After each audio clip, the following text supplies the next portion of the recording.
Salmos 137 e alguns versículos desse capítulo, e o salmista diz: junto aos rios da Babilônia, nos assentamos e choramos, lembrando-nos de Sião. Nos salgueiros que há no meio dela, penduramos as nossas harpas. Porquanto aqueles que nos levaram cativos nos pediam uma canção, e os que nos destruíram, que os alegréssemos, dizendo: cantai-nos um dos cânticos de Sião. Mas como entoaremos o cântico do Senhor em uma terra estranha? Meus amados irmãos, esse salmo que nós lemos é um salmo de lamentação, salmo de dor, salmo de pranto, pelo fato que Israel, a nação adquirida, a nação eleita, eles desobedeceram ao Senhor e por esse motivo eles foram levados cativo para a Babilônia. Quando eles é levado cativo para a Babilônia, os babilônicos começam a colocar uma opressão sobre Judá, sobre a nação eleita, sobre a nação adquirida da parte de Deus, ao ponto deles começarem a chorar, ao ponto deles começarem a se lamentarem e ter saudade de Jerusalém. E o salmista diz que Judá, eles vão para o rio de Babilônia chorar e se lamentar. E quando eles estão ali na beira daquele rio chorando, se lamentando, sentindo saudade de Jerusalém, os inimigos se aproximam deles e começam agora a debochar, começa a zombar da fé de Judá, dizendo para eles começar a tocar umas harpas que eles tocavam em Jerusalém, que eles pudessem ali naquele exato momento adorar o Deus deles, pelo fato que eles estavam ali cativos, zombando da sua fé. E aquele povo, na sua lamentação, no seu choro, na sua dor, na sua tristeza, eles olham para os seus inimigos e diz: não tem possibilidade nenhuma de nós entoar cânticos de adoração ao Senhor em uma terra estranha. E eu vejo aqui, irmão, uma falha no povo de Deus, porque mesmo eles estando cativos, era necessário eles fazer a diferença em Babilônia. Mesmo Deus permitindo o cativeiro sobre a vida deles, era necessário, ali no meio daquela opressão, eles começarem a cantar hinos de adoração ao Senhor para demonstrar a diferença. Porque, irmãos, muitas das vezes no decorrer da nossa trajetória, no decorrer da nossa caminhada, Deus ele vai permitir algumas situações adversas sobre as nossas vidas para testar a nossa fé, para ver se verdadeiramente o nosso pensamento, o nosso coração está conectado com o Senhor. E através das diversidades, através das humilhações, através das decepções, é necessário nós colocarmos a nossa fé em prática e fazer a diferença, porque quando nós tomamos essa decisão, Deus ele começa a trabalhar ao nosso favor. Quando você vai ver, quando o povo habitava no Egito, e quando Deus opera aqueles grandes milagres, aqueles grandes prodígios, o texto diz que Deus tira eles do Egito e leva para o deserto. Tinha uma caminhada, um caminho mais curto para eles chegarem na terra prometida. Mas qual o motivo que Deus permite o seu povo ir para o deserto? O texto diz, em Deuteronômio, capítulo 8, que Deus leva o seu povo para o deserto para humilhá-los, para deixar eles passarem fome, para deixá-los passarem necessidade, para que eles viessem entender que eles dependiam da palavra de Deus. Então, no meio do deserto, era necessário Israel fazer a diferença. No meio do deserto, era necessário ele exaltar a majestade do Senhor. Mas quando nós vamos ver a narrativa da história de Israel, nós percebemos que foi totalmente ao contrário. Ao invés deles depender da palavra, ao invés deles fazerem a diferença, eles começaram a cultuar outros deuses, começaram as murmurações, começaram agora as lamentações. E nós sabemos, irmãos, que Deus, ele não gosta pessoas que murmuram, pessoas que lamentam até no meio da dificuldade, até no meio da dor. Porque nós entendemos que Deus ele trabalha no meio da adoração.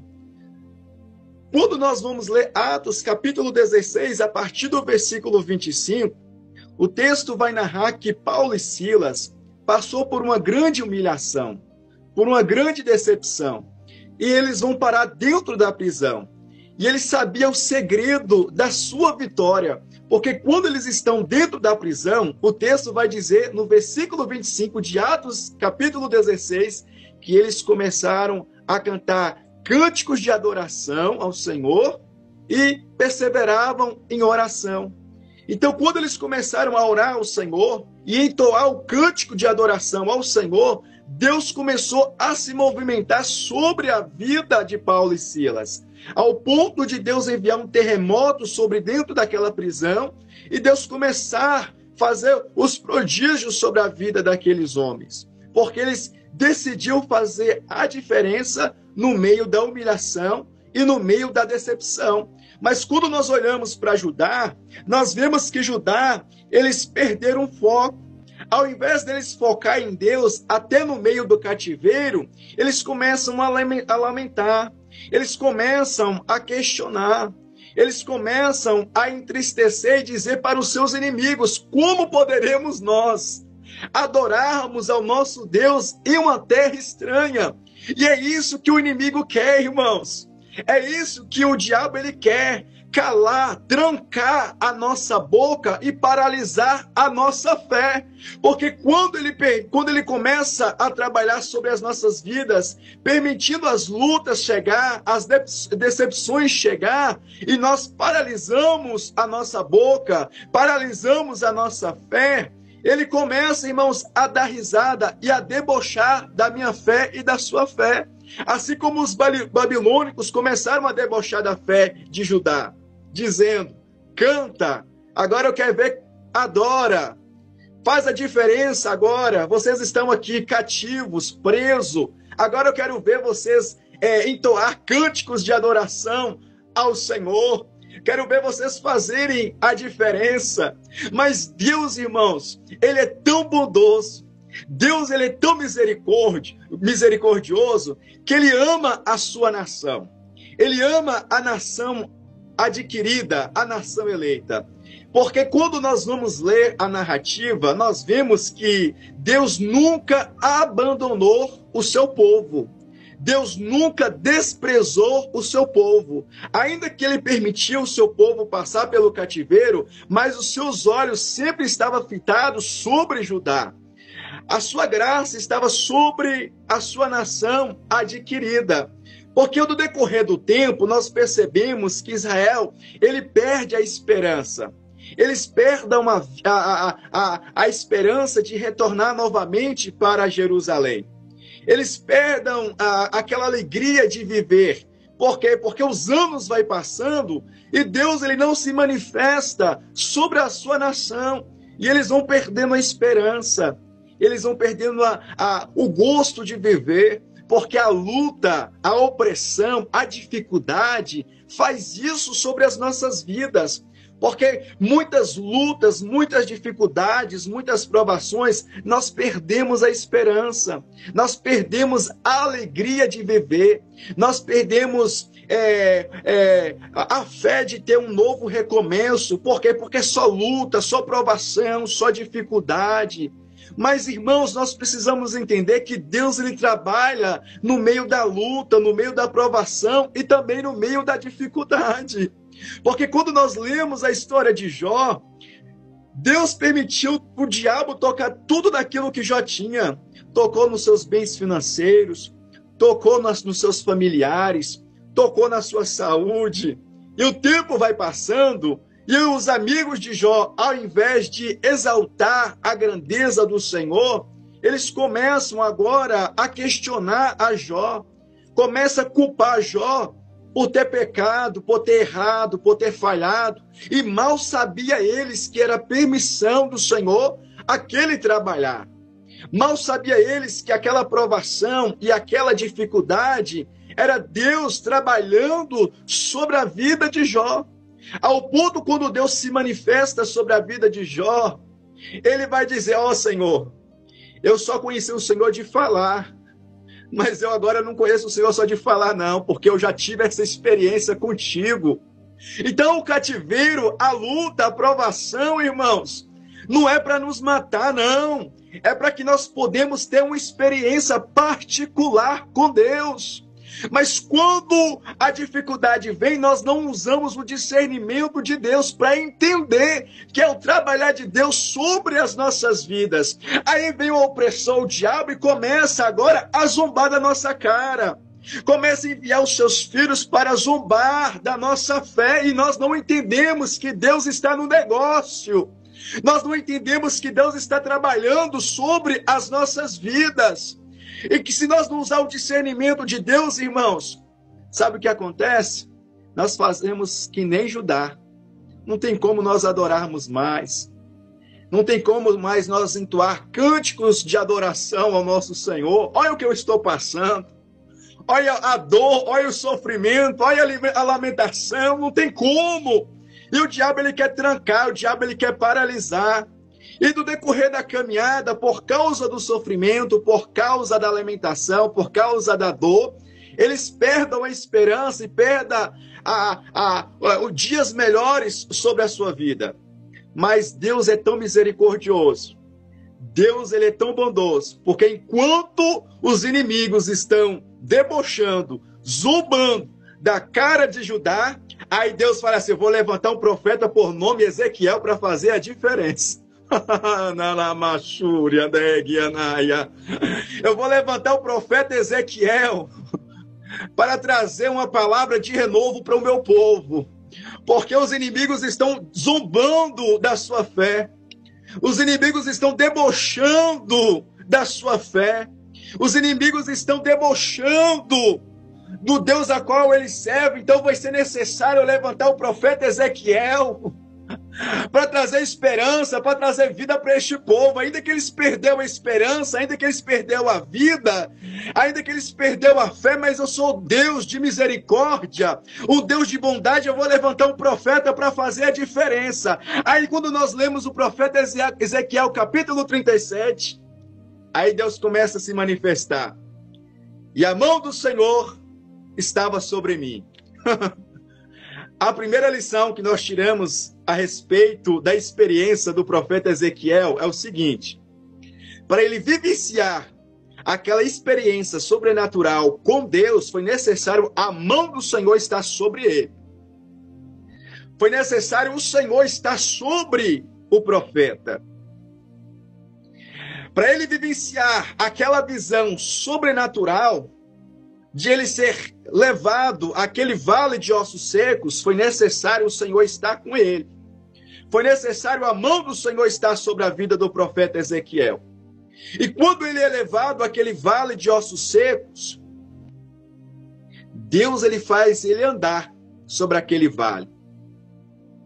Primeiro Deus fez o profeta Ezequiel andar sobre aquele vale de ossos secos, para ele testemunhar como que Israel estava, para ele ver a situação que Judá estava vivenciando.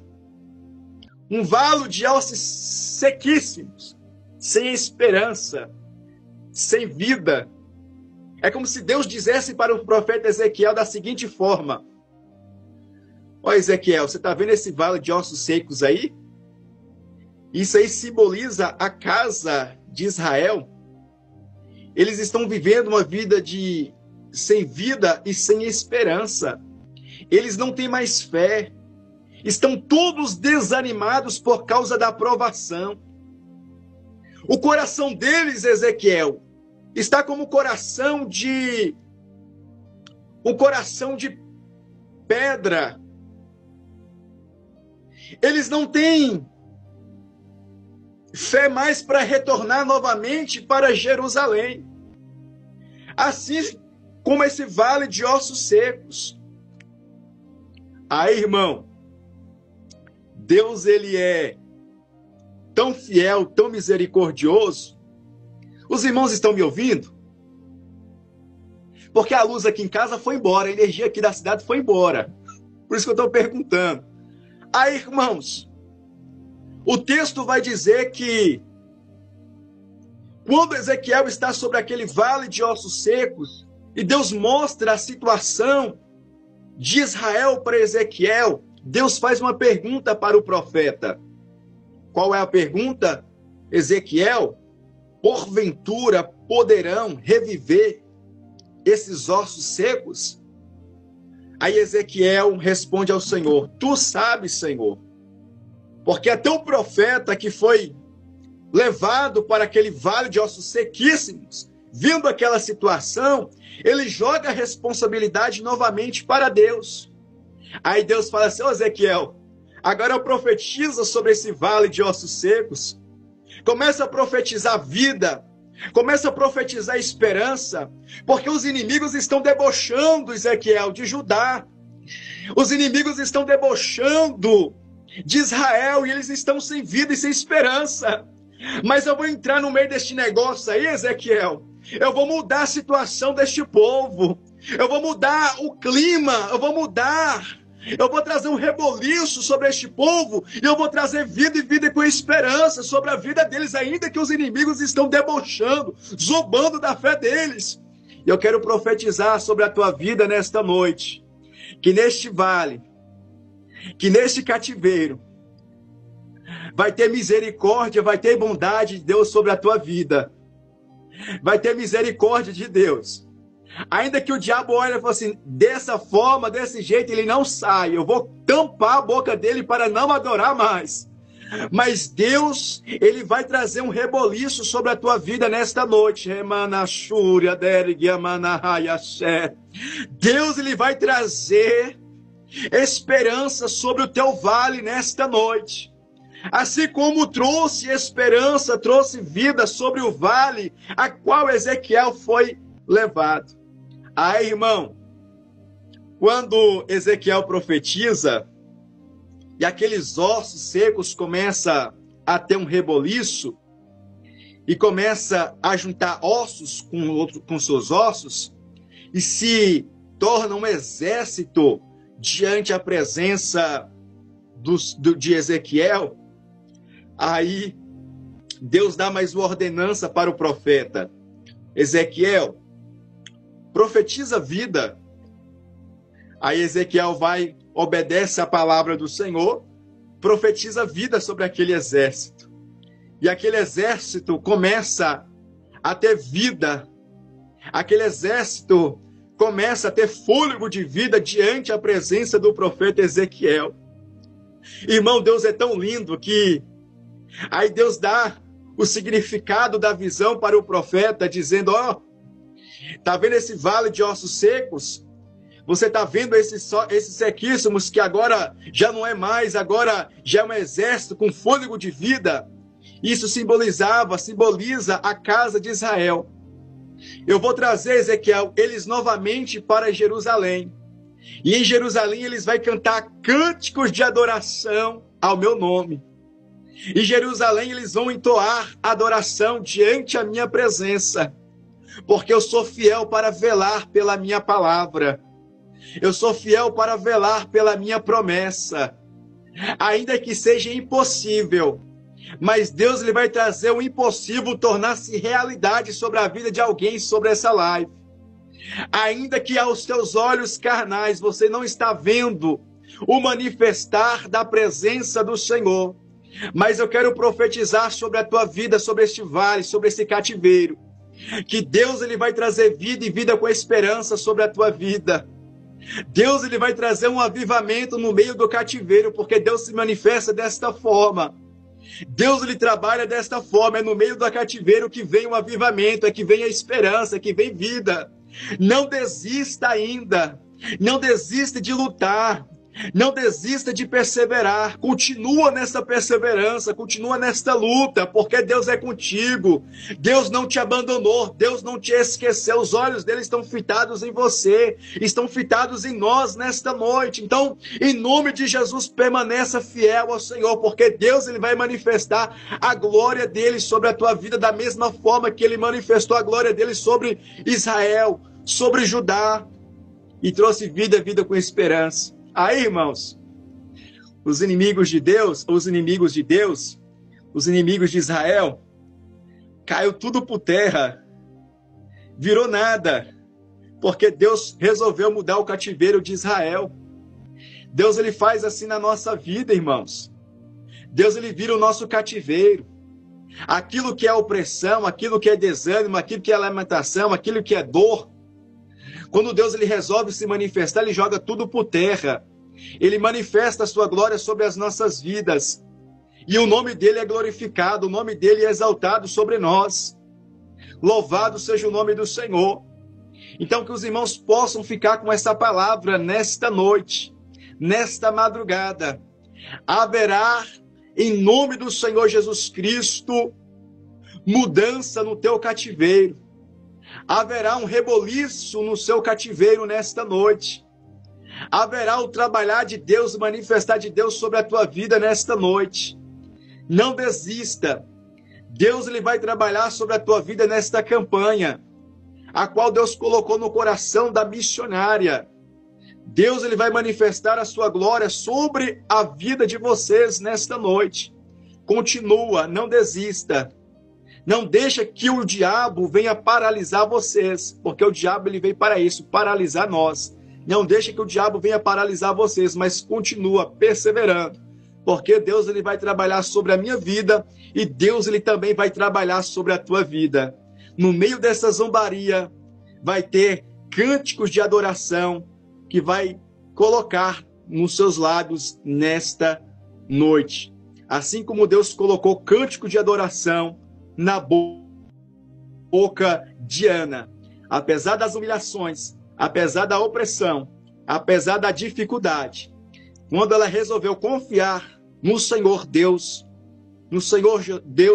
a Bíblia diz que Deus virou o cativeiro de Ana, ao ponto de abrir a madre dela e ela poder gerar um filho para o seu esposo, e também colocar um cântico de adoração sobre os seus lábios. Aquilo que era lamentação, aquilo que era dor, aquilo que era sofrimento, aquilo que era castigo, aquilo que era opressão, Deus colocou um cântico de adoração nos lábios de Ana. Deus colocou um cântico de adoração nos lábios de Judá. Salmos 126. Eles se alegraram quando eles retornaram para suas casas. Eles se alegraram quando retornaram para Jerusalém. E quando eles retornaram para Jerusalém, eles achavam que era um sonho.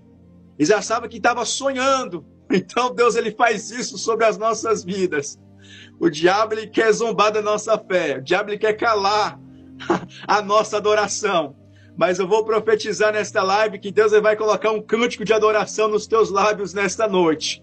Você vai contar testemunho para a honra e glória do Senhor. Por esses dias você vai contar o testemunho diante a presença do Senhor, porque Deus ele é fiel. Deus ele é verdadeiro, Deus ele é justo. Deus ele nunca perdeu batalha e ele está no controle da nossa vida. Amém? Irmãos, eu não vou passar mais porque a hora não permite, e eu quero aqui agradecer a missionária por esse convite de trazer a mensagem aos vossos corações, e eu quero aqui agradecer a vocês pelo voto de confiança de vocês estar aqui nessa live, me ouvindo, porque eu sei que é uma responsabilidade muito grande de trazer a palavra de Deus para os vossos corações. Amém? Eu agradeço a minha oportunidade, em nome do Senhor Jesus Cristo.